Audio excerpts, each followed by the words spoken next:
I'm going on the road with George Clinton right after this. Was that the best thing? That was the best thing. All right, did you was see that little madness in jamming. there? You know? I was too busy smizing.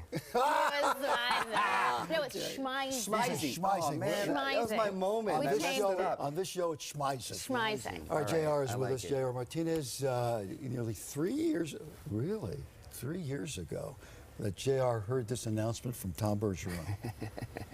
After 10 weeks of competition, the winners and new champions of Dancing with the Stars are JR and Karina.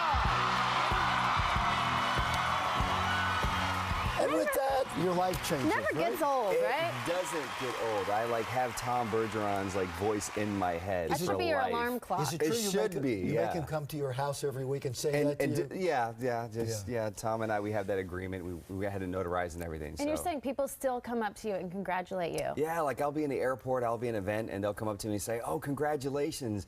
And then I'll say, "When was that?" And I'll say, "That was actually 3 years ago." That's shocking. Yeah, I thought it was it's about a pretty year. shocking. Yeah, I mean, to think that it was 3 years ago when that moment happened. It's But that show did so much for me, as personally, and I know I've been on this show talking about that before, but Yeah. it just did so much for me because it allowed me to essentially show the world that I am more than just someone that has scars or a military person, and to be able to look at other people that have scars, or to be able to look at any military personnel and humanize them and say, Yeah. wow, they have feelings, they're funny, they're You silly. touch so you know many how people. People don't want to look at people. You understand that. Right. People don't want, but you changed that because they had to look at you, and then they liked looking at you, and then Yeah. ultimately, that's the way you look. Absolutely, and you take them on the process of ultimately the process that you've been on personally of acceptance. I had to go on that process, and everyone else that deals with some sort of insecurity had to go Yeah. through that process of acceptance. And you essentially being on that show, I took everyone that watched that show Sure. on the process of ultimately accepting. Are you me for who I am. 100% there?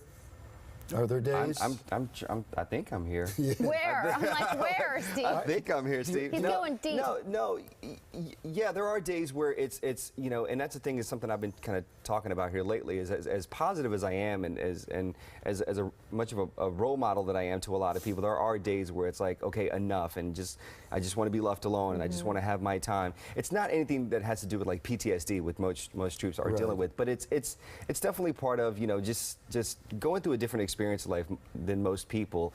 You just kind of have a different perspective at life. And that's at times. life. I mean, people have those moments. You gotta have the balance, I guess, And I right? think that's Sure. why people connected with you so much, is everyone's got their little scars. Absolutely. Whether it be what you have or something deep down, everyone's got something. Yeah, absolutely. Yeah. We're not perfect. We're human Heck beings. no. Which is great because being on that show, it's introduced me to a lot of people, and I've just been able to really attach myself to things that are just feel good things that are important to me, that I'm passionate about, and things that I'm learning about, that make me want to be passionate about it. You have you helped yourself by helping others immediately. I mean, that's your thrust.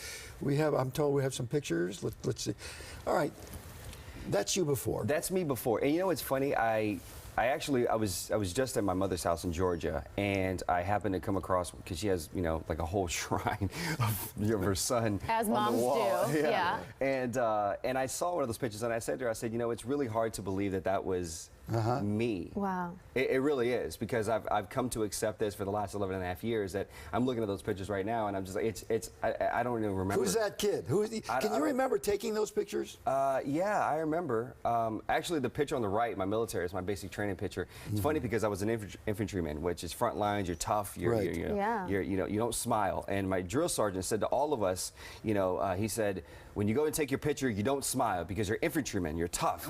And everybody was like, okay. And so before we go up to take the picture, we're in the line looking at each other like, how's my face? Like, how does it look mean? And I'm like, yeah, you're good. You're good. And I'm like, cool. And what happens? I get up there and I'm like, you can't help it. Like, Isn't I just go that right you, into though? it's natural. That who I is am. so I you. got a lot of grief for the 3 months that I was in basic training. That in is Fort so Benning, you. Georgia. I love that story. You went through basic training, and the incident that happened to you was you were over there how long? Not that long, right? In Iraq? Yes. I was there 3.5 weeks. 3.5 weeks. You're in a tank. I was in a Humvee. A Humvee. Oh, in a Humvee, okay. Yeah, I was in a Humvee driving in a city called Karbala when my front left tire ran over a roadside bomb. Yes. And I was trapped inside, and by the time I was pulled out, I'd been burned over 34% of my body.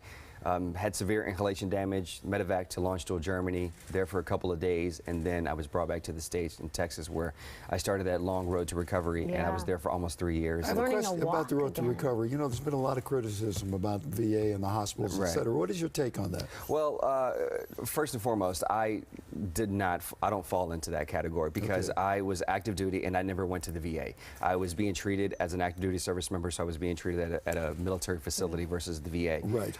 Here you are. Now, part of that was I made that decision not to get out because I knew what the VA was about. Yes. You know, it's very sad as a service member. I think it's very sad that when, you know, we will train guys immediately and send them overseas, men and women, to serve. But when they come back, you know, we'll essentially kind of just elongate the process of essentially getting them the care that they deserve. Which and is that they've crazy. earned. Which is crazy. So if you take the responsibility to send people to put their lives on the line, take care of Gotta them. look you're after taking that them. other responsibility. Because ultimately what you're yes. doing is that you're sending Of the course. message to America that if you're not going to take care of them when they come back home, you're going to have less Now, people of volunteer. course, Yeah. you're here for a reason, and Yes. it's a good one. Let's talk The about big it. Red Star Ball. Yes, Thursday night, Jay Leno is going to be the host. A friend of mine reached out to me and asked me if I would, you know, host the after party. And I heard after party and I was like, I'm in. Yes, please. I'm in. You know, but then when my friend told me more about what, and it's, I'm gonna go after it, and hopefully I get this correct. Magan David Adom.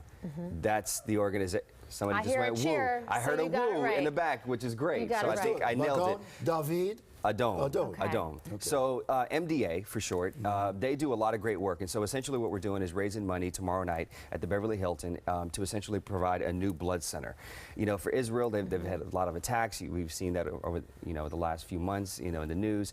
And the one that they have, that they provide a lot of services to a lot of the people in Israel, was built in the 80s. It's run down. It was built for 4 million people that live in that country. Now there's 8 million people that live in that country. So, you know, they're raising money to be able to build a new one. But what a lot of people people in LA, or they're watching right now are going to ask the question, well, why should we care? Right. Why should we care what's happening in Israel? We have a lot of problems here. Well, the great thing about what MDA does is that, unfortunately, because they're so exposed to adversity and trauma, that they train a lot of people in the United States to deal with, you know, Boston Marathon. They respond to those kind of protocols things. come from there. Yeah, so they're prepared for it, because like United States, like people aren't prepared to like go in if like when the Boston Marathon happened to be able to like, before the area is secure, to be able to go in and to be able to take care of everybody. They just kind of wait till everything's secure, versus the people in Israel. They're every day. Every day, unfortunately. And so, you know, they train a lot of the professionals here in the United States. So, you know, listen, what it comes down to at the end of the day is just trying to help somebody.